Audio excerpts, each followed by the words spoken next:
ओम श्री परमात्मने नमः। श्री अष्टावक्र गीता व्याख्या भाग 7 सूत्र 4। यदि तू देह को अपने से अलग कर और चैतन्य में विश्राम कर स्थित है तो अभी ही सुखी, शांत और बंध मुक्त हो जाएगा। अष्टावक्र कहते हैं कि वैराग्य होने से पात्रता आएगी, फिर गुरु द्वारा तत्व ज्ञान का बोध कराए जाने पर आत्मज्ञान होगा। किंतु मुक्ति के लिए आत्मज्ञान ही पर्याप्त नहीं है। यह निश्चय हो जाना कि मैं शुद्ध चैतन्य आत्मा हूँ, मैं साक्षी हूँ, मैं शरीर आदि नहीं हूँ, आदि ही मुक्ति के लिए पर्याप्त नहीं है। इस आत्मज्ञान के बाद भी यदि शरीर आदि से तादात्म्य बना रहा तो फिर पुनर्जन्म की संभावना बनी रहती है, अतः उसे भी मुक्ति नहीं कहा जा सकता। यह ज्ञान सविकल्प समाधि में भी होता है, जिसमें बीज रूप से सभी संस्कार विद्यमान रहते हैं। उचित वातावरण मिलने पर वह बीज पुनः वृक्ष बन सकता है। उस बीज को भी नष्ट कर देना निर्विकल्प समाधि है, वही मुक्ता अवस्था है। अष्टावक्र इसी मुक्ति की बात कह रहे हैं कि तू आत्मज्ञान प्राप्ति के बाद यदि देह से अपनी आसक्ति छोड़कर, उससे तादात्म्य छोड़कर पूर्ण रूपेण चैतन्य आत्मा में विश्राम कर स्थित है तो तू अभी शांत, सुखी और बंध मुक्त हो जाएगा। अपने शुद्ध स्वरूप आत्मा को जान लेना ही पर्याप्त नहीं है, उसी में निरंतर स्थित रहना है। यही निर्विकल्प समाधि की स्थिति है, यही मुक्ति है। पतंजलि भी अष्टांग योग में अंतिम स्थिति में समाधि की बात कहते हैं। अष्टावक्र पहले ही वाक्य में जनक को समाधि का ज्ञान करा देते हैं। शरीर और आत्मा के मध्य ऐसे 7 आवरण हैं। योग शरीर से आरंभ करके एक एक आवरण को विधि पूर्वक खोलकर आत्मा तक पहुंचता है। अष्टावक्र सीधे आत्मा का बोध कराते हैं, वह बाकी सभी आवरणों को एक ही साथ नष्ट करने की बात कहते हैं। वे कहते हैं ये सभी आवरण वास्तविक नहीं हैं, भ्रांति मात्र हैं।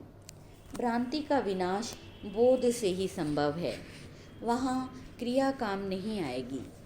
आत्मा के साथ अहंकार जुड़ा है, अहंकार से वासना पैदा होती है, वासना पूर्ति हेतु उसे फिर शरीर मिलता है। यदि वासना नहीं है तो शरीर की आवश्यकता ही नहीं थी। योग का केंद्र शरीर पर है। यदि तू इससे पृथक होकर सीधे आत्मभाव में स्थित हो जाता है तो तू अभी सुखी, शांत और मुक्त हो जाएगा। कितना सारगर्भित तथ्य है। अभी एक क्षण का भी विलंब नहीं होगा। ये वासनाएं, संस्कार, कर्मफल, कर्म भोग आदि कुछ भी बाधक नहीं हैं। केवल ऐसी स्थिति में स्थिर हो जाना ही पर्याप्त है। जैसे रस्सी में सांप की भ्रांति हो जाने पर उसे प्रत्यक्ष देखने से ही वह भ्रांति मिटती है, संशय मिट जाता है। कुछ कर्मकांड, जप तप, मंत्र साधना, हठ योग की क्रियाएं आदि नहीं करनी पड़ती। उसी प्रकार अष्टावक्र आत्मबोध ही पर्याप्त मानते हैं, जिससे समस्त भ्रांतियां मिट जाती हैं एवं मनुष्य मुक्ति को प्राप्त हो जाता है। यह मुक्ति कोई स्थान विशेष नहीं है, न इसको प्राप्त करने के लिए कोई वैतरणी ही पार करनी पड़ती है, बल्कि अपनी वास्तविक स्थिति को जान लेना है, जो प्रत्यक्ष दर्शन से ही संभव है। इसी से समस्त ग्रंथियां खुल जाती हैं। ये सभी ग्रंथियां अज्ञान की ही हैं। शिव गीता में भी कहा गया है कि मोक्ष का किसी लोकांतर में, ग्रह या ग्राम में निवास नहीं है, किंतु अज्ञान रूपी हृदय ग्रंथि का नाश ही मोक्ष कहा जाता है। जो चैतन्य आत्मा में विश्राम करके ठहर गया वही मुक्त है। सभी कर्म शरीर व मन के हैं। जो शरीर और मन के प्रति आसक्ति रखता है उसी के कर्म बंधन का कारण बनते हैं। आत्मा का कोई बंधन नहीं है, वह करता है ही नहीं, दृष्टा है। दृष्टा कभी कर्म बंधन में नहीं बंधता। ये सभी भोग, कर्म, अहंकार, लोभ आदि शरीर व मन के धर्म हैं, आत्मा के नहीं। जो अपने को आत्मा मानकर शरीर से अपना संबंध छोड़ देता है वह मुक्त ही है। यही अष्टावक्र का परम उपदेश है। सूत्र 5। तू ब्राह्मण आदि वर्ण नहीं है, न तू किसी आश्रम वाला है, न आँख आदि इंद्रियों का विषय है, ऐसा जानकर सुखी हो। अष्टावक्र जी इन 3 ही सूत्रों में राजा जनक के तीनों प्रश्नों ज्ञान, मुक्ति और वैराग्य का स्पष्टीकरण देकर मुक्ति की विधि बतला देते हैं। आगे इसकी थोड़ी और व्याख्या करते हैं जिससे जनक को पूर्ण रूपेण यह तत्वबोध हृदयंगम हो जाए। अष्टावक्र कहते हैं कि तू शरीर नहीं है, आत्मा है जो चैतन्य है, साक्षी है। आत्मा का कोई वर्ण नहीं होता। यह ब्राह्मण, क्षत्रिय, वैश्य, शूद्र नहीं होती। यह तो चैतन्य ऊर्जा मात्र है जो समस्त प्रकार के जीवों में समान रूप से व्याप्त है।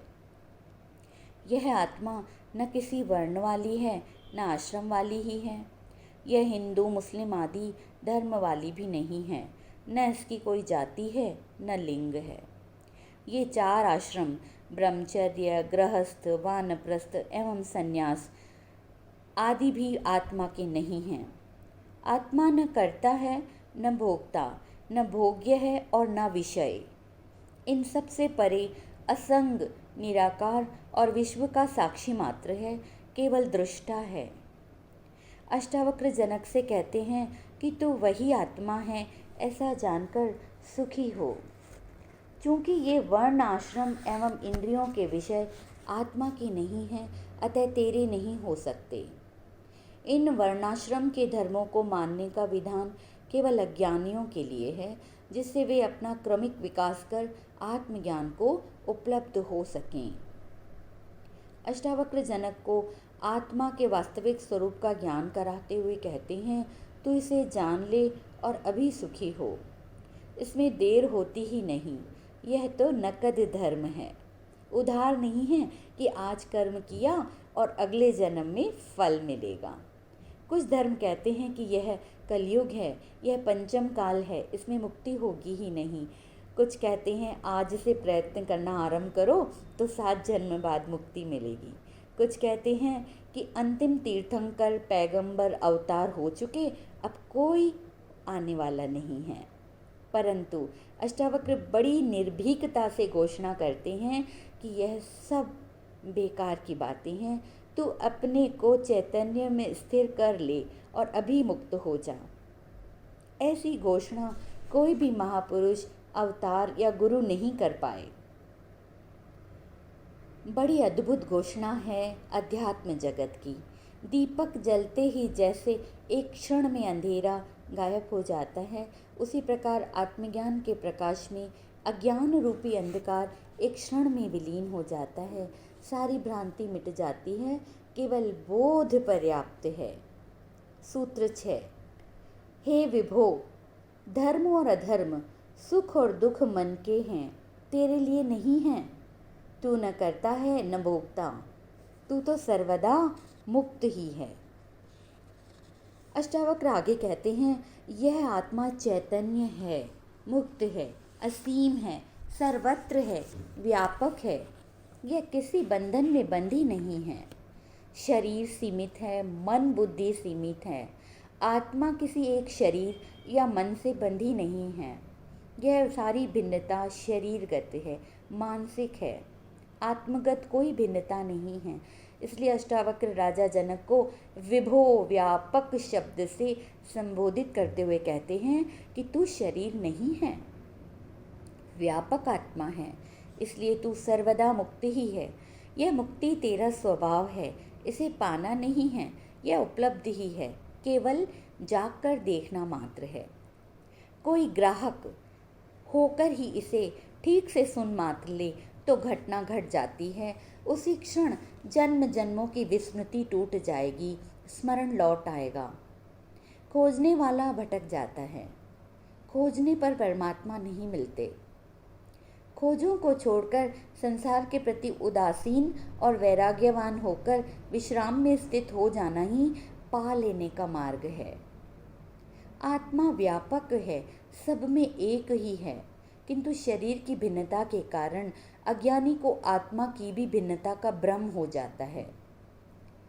यह मेरी आत्मा है, यह उसकी आत्मा है, ये भिन्न भिन्न आत्माएं हैं, आत्माएं अनंत हैं आदि। अष्टावक्र जी पुनः कहते हैं कि तू अहंकार के कारण अपने को कर्ता और भोक्ता मान बैठा है। यह अहंकार भी तेरी भ्रांति है। तू चैतन्य आत्मा है जो न करता है न भोगता। अपने को कर्ता और भोक्ता मानने के कारण ही तू सुख दुख का अनुभव कर रहा है। तू धर्म और अधर्म की बातें करता है, वास्तव में यह धर्म और अधर्म सुख और दुख मन के ही हैं। अहंकारवश तू अपने को आत्मा से भिन्न अनुभव कर रहा है, उसे छोड़ दे, तू आत्मवत सदा मुक्त ही है। अहंकार और मन के मिटते ही तू कर्तापन और भोक्तापन से मुक्त हो जाएगा। वह इस धर्म अधर्म सुख दुख से भी मुक्त हो जाएगा। सूत्र 7 आगे कहते हैं, तू एक ही सबका दृष्टा है और सदा सचमुच मुक्त है। तेरा बंधन यही है कि तूने अपने को छोड़कर दूसरे को दृष्टा देखा है। इस सूत्र में अष्टावक्र जी अद्वैत को प्रतिष्ठा देते हुए द्वैत धारणा को भी बंधन का कारण मानते हुए जनक से कहते हैं कि यह आत्मा ही परमात्मा है, यही ब्रह्म है। दोनों भिन्न नहीं हैं, एक ही हैं। तू भी वही ब्रह्म है और यह समस्त सृष्टि भी उसी एक ब्रह्म की अभिव्यक्ति मात्र है। वही परमात्मा है, सबका दृष्टा है, अतः तू ही सबका दृष्टा है। परमात्मा मुक्त है, अतः तू भी सचमुच मुक्त ही है, लेकिन तेरे बंधन का कारण मात्र इतना है कि तू अपने को छोड़कर दूसरे को दृष्टा देखता है। बड़ा अर्थपूर्ण सूत्र है द्वैत और अद्वैत का। अष्टावक्र जी कहते हैं, तू सबका एक दृष्टा है, दूसरा कोई दृष्टा नहीं है। द्वैतवादी धर्म कहते हैं ईश्वर व मनुष्य भिन्न हैं, परमात्मा व आत्मा भिन्न हैं, ईश्वर व सृष्टि अलग अलग है। ईश्वर करता है, उसने सृष्टि बनाई, वह आसमान में स्वर्ग में कहीं बैठा है, वहीं से समस्त सृष्टि का संचालन कर रहा है। सब उसकी मर्जी से, उसके आदेश अनुसार हो रहा है। वह दया करता है, पुरस्कार देता है, दंड देता है, न्याय करता है, उसका पूरा शासन है, पूरी शासन व्यवस्था है। उसी ने सृष्टि बनाई, स्वर्ग नर्क बनाए, पशु पक्षी जीव जंतु मनुष्य आदि बनाए। यह आत्मा ईश्वर नहीं है, उसकी संतान है। ईश्वर और आत्मा का पिता पुत्र का संबंध है, मालिक और गुलाम का संबंध है। ईश्वर मुक्त है, आत्मा गुलाम है, वह बंधन में है। गुलाम कभी मालिक नहीं हो सकता। ईसाई, मुस्लिम और ब्रह्म कुमारी वाले भी ऐसी ही मान्यता रखते हैं। कुछ धर्म ब्रह्म, जीव व प्रकृति तीनों को अनादि मानते हैं। कुछ आत्मा और सृष्टि को अनादि मानते हैं। कुछ प्रकृति और पुरुष दोनों को अनादि मानते हैं। कुछ प्रकृति को ही सब कुछ मानते हैं। ईश्वर की सत्ता में विश्वास नहीं करते। वे इस चैतन्य को प्रकृति का ही गुण मानते हैं। ऐसी विभिन्न मान्यताओं के बीच अष्टावक्र बड़ी निर्भीकता से यह घोषणा करते हैं कि यह चैतन्य आत्मा ही ब्रह्म है, इससे भिन्न कोई ईश्वर नहीं है। यह आत्मा ही एकमात्र दृष्टा है, साक्षी है। कुछ धर्म आकाश में बैठे ईश्वर को दृष्टा कहते हैं कि वहाँ बैठे बैठे वह सब कुछ देख रहा है, पाप पुण्य सब देख रहा है। अष्टावक्र कहते हैं यह आत्मा ही परमात्मा है और यही दृष्टा है, इससे भिन्न कोई दृष्टा नहीं। यह आत्मा मुक्त ही है, किसी बंधन में नहीं बंधी।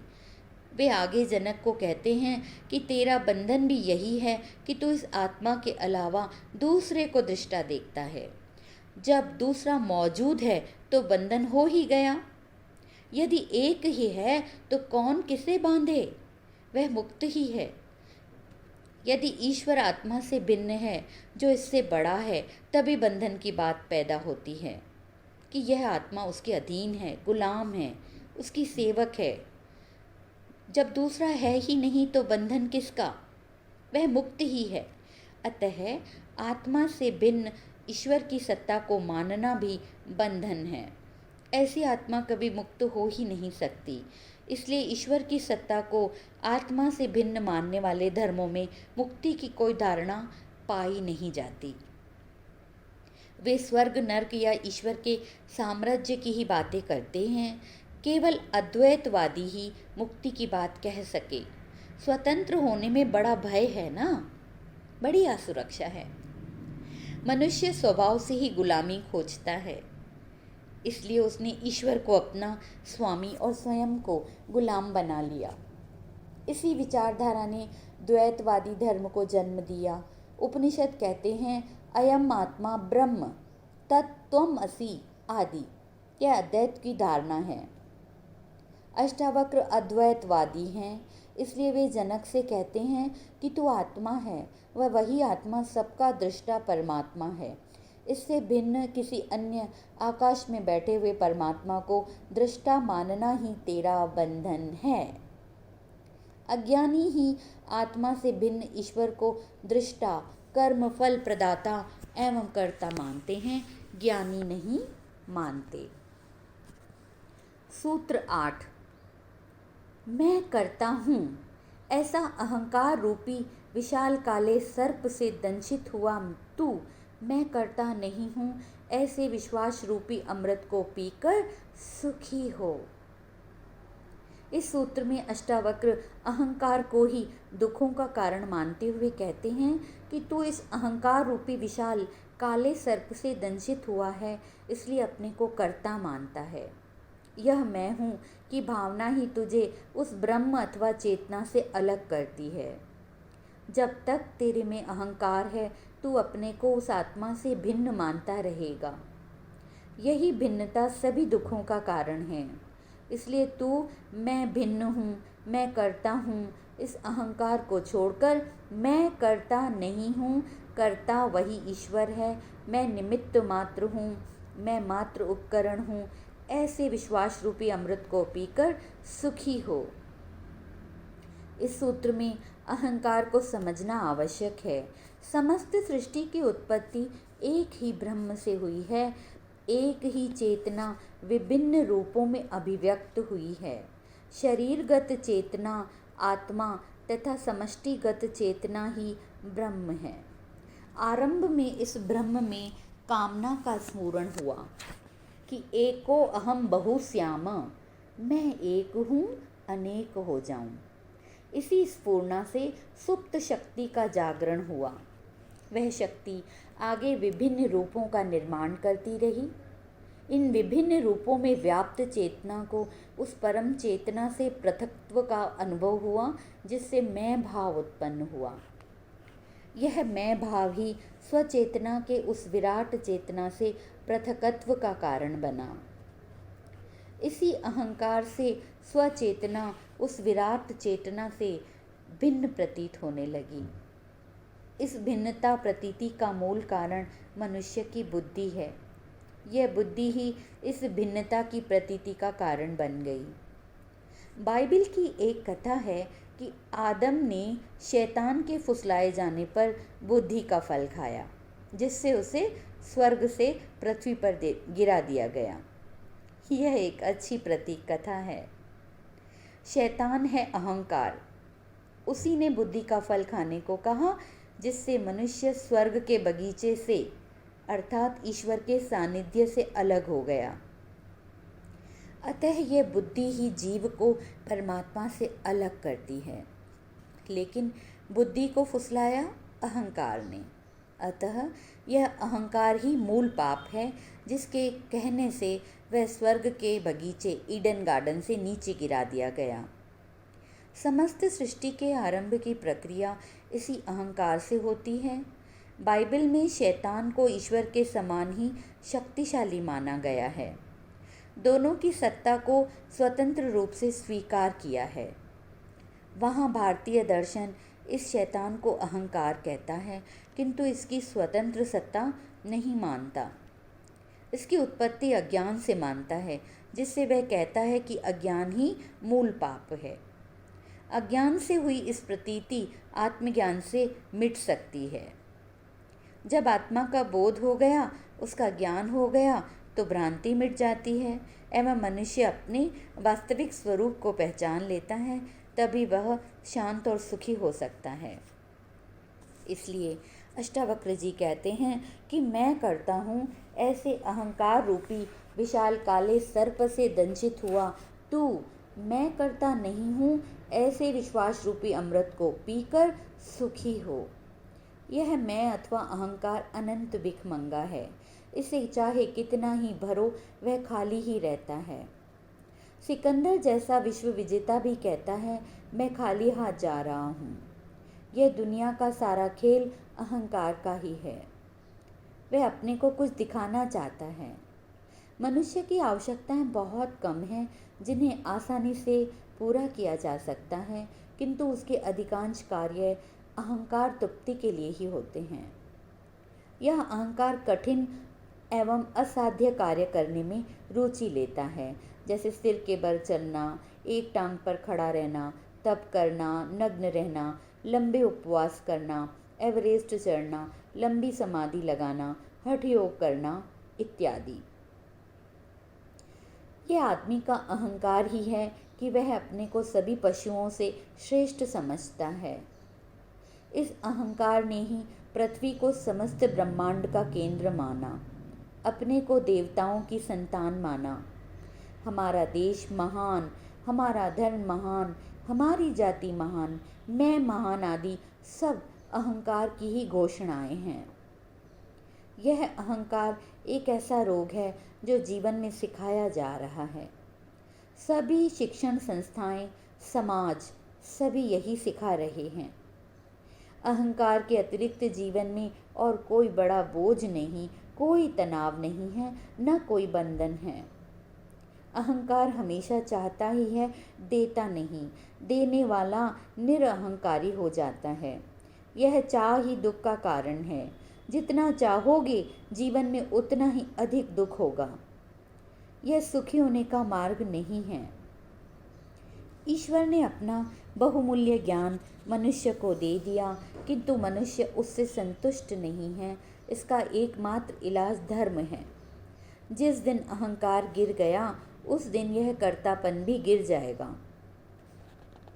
उसी क्षण मनुष्य ईश्वर की समीपता का अनुभव करने लगेगा। अहंकार साहस व शौर्य दिखा सकता है, तपस्या कर सकता है, भूखा रह सकता है, एवरेस्ट पर चढ़ सकता है, राजनेता बन सकता है, किंतु वह समर्पित नहीं हो सकता, भक्त नहीं बन सकता। ऐसा व्यक्ति यदि कर्मयोगी बन जाए तो अहंकार गिर सकता है। इस अहंकार की भी संसार के लिए तो उपयोगिता है, किंतु अध्यात्म से वह गिर जाता है। उसका नैतिक पतन हो जाता है। वह स्वार्थी बनकर चोरी, हत्याएं, शोषण, हिंसा सब कर सकता है।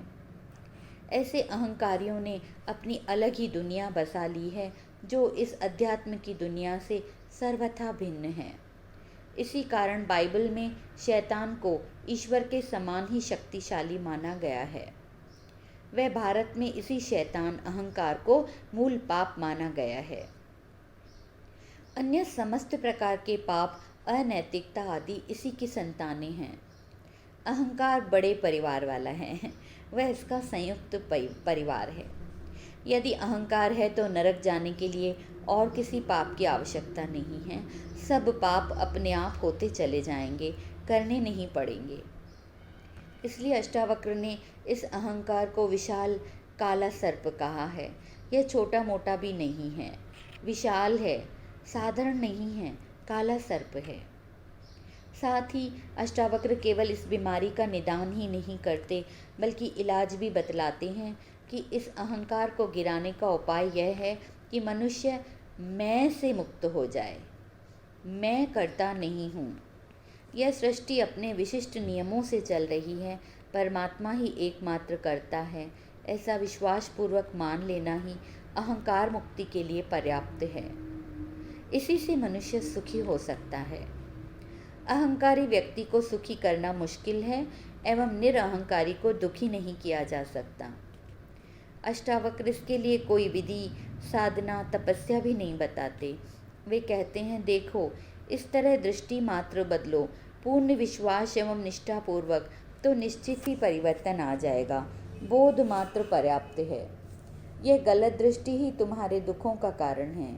गलत दृष्टि यह है कि तुम अपने को उस एक अस्तित्व के साथ नहीं मानते, अपनी डपली अलग ही बजाए जा रहे हो। सह अस्तित्व को स्वीकार नहीं करते कि तुम इस समग्र के ही एक हिस्से हो, अलग नहीं हो। न जन्म पर तुम्हारा अधिकार है, न मृत्यु पर। बीच में व्यर्थ ही कर्ता बने बैठे हो।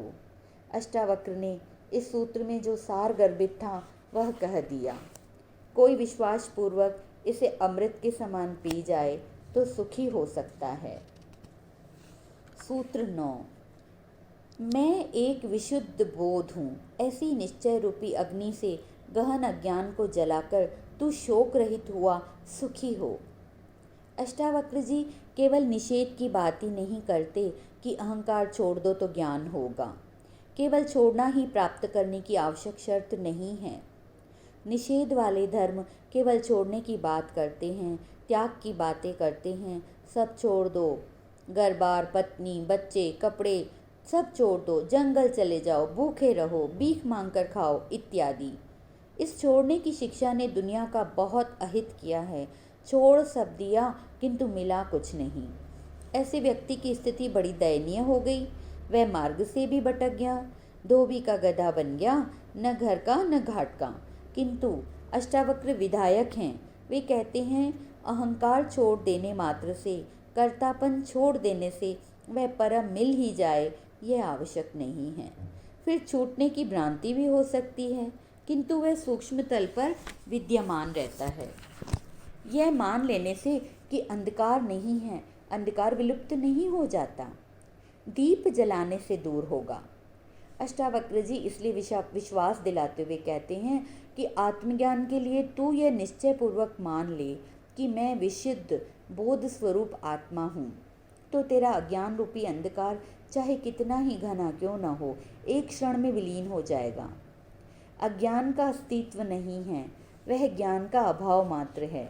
जब तक ज्ञान नहीं है अज्ञान रहेगा, किंतु ज्ञान का उदय होते ही वह लुप्त हो जाता है। इस ज्ञान प्राप्ति के बाद मनुष्य शोक रहित होकर सुखी हो सकता है। अज्ञान के रहते वह कभी शोक रहित नहीं हो सकता। अज्ञान के कारण मनुष्य को अनेकों अपेक्षाएं होती हैं। जब अपेक्षाएं पूरी नहीं होती तो वह दुखी होता है। अपेक्षा रहित जीना भी एक कला है। जो मिला है वह अमूल्य है, इसी में संतोष करके जीना, कृतज्ञ भाव से जीना ही परम सुख है। जितनी अपेक्षाएं बढ़ती हैं, दुख उससे कई गुना ज़्यादा बढ़ जाता है।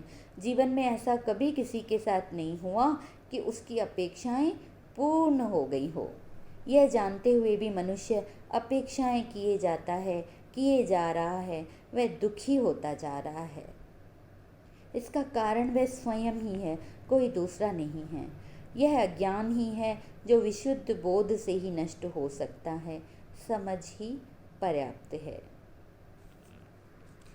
ओम पूर्णमद पूर्णमिदं पूर्णात् पूर्णम् उदच्यते पूर्णस्य पूर्णमादाय पूर्णमेवावशिष्यते।